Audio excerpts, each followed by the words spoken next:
With us now, Republican strategist Rina Shah and Democratic strategist Chuck Rocha. Rina, let me just start with you here, because Senator Vance, one of the things he was talking about last night was that Kamala Harris has not governed how she says she's going to govern. He said she's had 3.5 years to do this.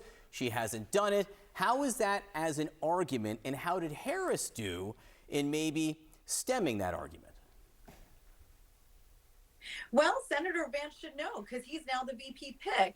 The VP doesn't quite govern. You lend support to the principal, who is the president of the United States, and you don't directly have a chance to go make laws, to go execute policy in the way in which a president does.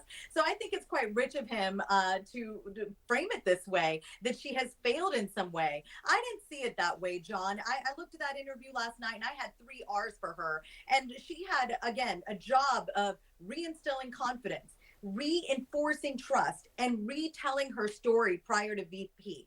And I think when we talk about the game of basketball, when we talk about how athletes show up on the court, she showed up on that court and made all the shots she came to make. Did she make any 3-pointers? I don't think so, but she got the job done of those 3 R's. And to me, that's what I think he's a little bit afraid of, because what's he going to step to with that?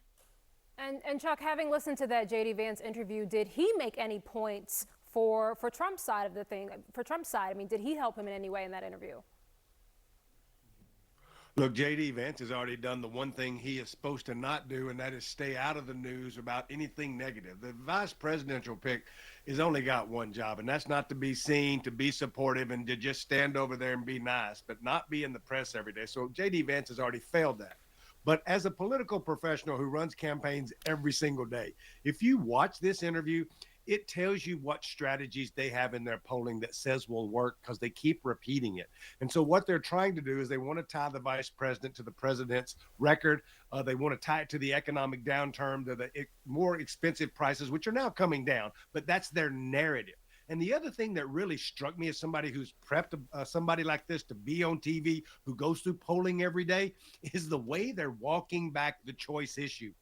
Donald Trump owns the Supreme Court and the Dobbs decision, and it is crushing them in the battleground states. That's why you see this absurdity yesterday in Florida with him saying 6 weeks is not enough. You see JD walking that back. As a professional who does this every day, it tells me exactly what their numbers are saying, and they know it's their Achilles heel, and they're trying to push back on it in any way that they can. Rina, I want to actually talk about your basketball metaphor there. You said she made a bunch of baskets but no 3-point shots. The thing about the game today is you need to hit the 3 to win. Playing safe with the 2s doesn't get you a victory in the NBA, and I'm wondering if you can extend that metaphor to a campaign. Is safe good enough at this point? You know, the answers that Kamala Harris gave, they were long. They sometimes were meandering, and they maybe didn't address head on some of the issues that some voters may have wanted to see. John, I disagree. I think those answers were quite concise and quite good. She did the job that most of us political professionals know she has to do, which is retell what she thinks is most important for the public to know. That was an interview aimed at moderates and independents last night. That was not an interview for anyone else. It was not meant to get very detailed. She repeated herself over and over because that was the job she had to do. She came to do one thing, and that was essentially reinstill the trust. And I could tell that because she said, I am who I am, and I'm not going to change from it. I've said it once, and I'm not going to say it again. You can trust me to be this person. That's why she brought up her values. I love the phrase diversity of opinion. I thought that was a key phrase, because that's what we need right now. Donald Trump and JD Vance do not court that. And so I made a couple of notes here listening to Senator Vance. I found his response to her interview last night to be quite weak. And if I was advising him, which I'm not, I would say it's bad of them to keep talking reproductive care and access. That's a losing issue for them. And look, and women are not a monolith.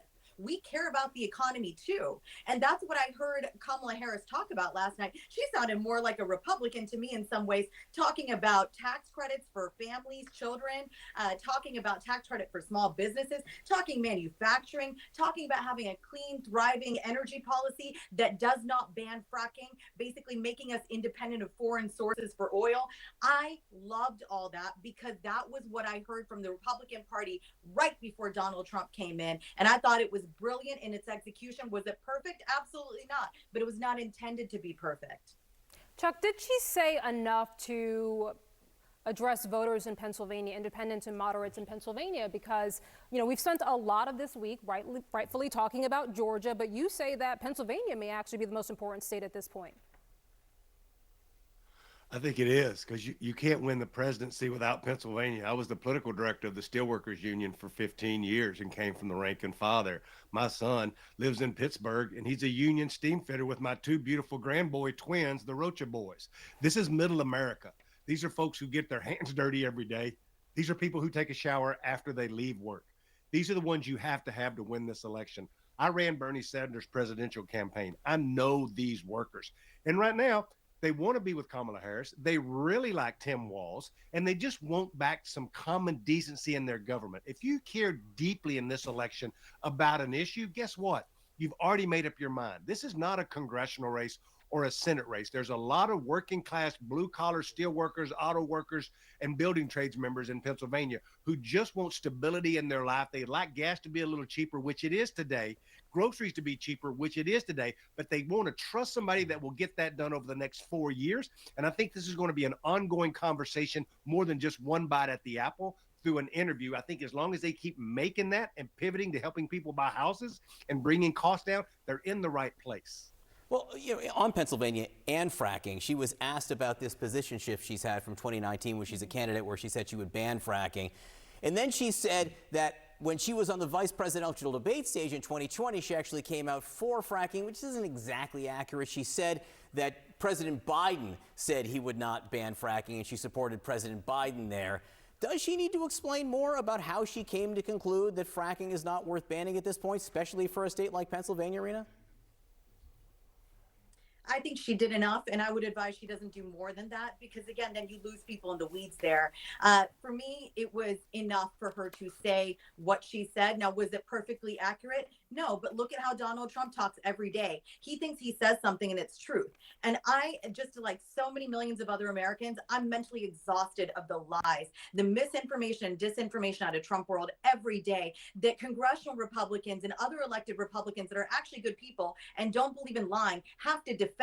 So you know what this party could have done, John? They could have dumped Trumpism, but they chose not to. That's why they are where they are right now. And Kamala Harris, in order to get through the door fully with independents and moderate R's who I think are continuing to take a second look at her, she is just going to have to do more of these types of interviews like yesterday, and she's going to have to get more detailed. One place in which she did so brilliantly yesterday illustrated really well exactly where she stands and what went wrong and how she'd get it right was in talking about how Donald Trump killed the bipartisan immigration border bill. And I think if she's able to do that on other issues, then she gets people start talking. But whatever she did last night, Republicans are going to slam her as too scripted, not presidential enough. I didn't feel that Senator Vance's arguments were enough to really put a sink in her sail, in her ship of her interview last night. I think overall, I'd give her an A-. All right, Rina, Shah, Chuck Rocha, thank you both so much. Rahel?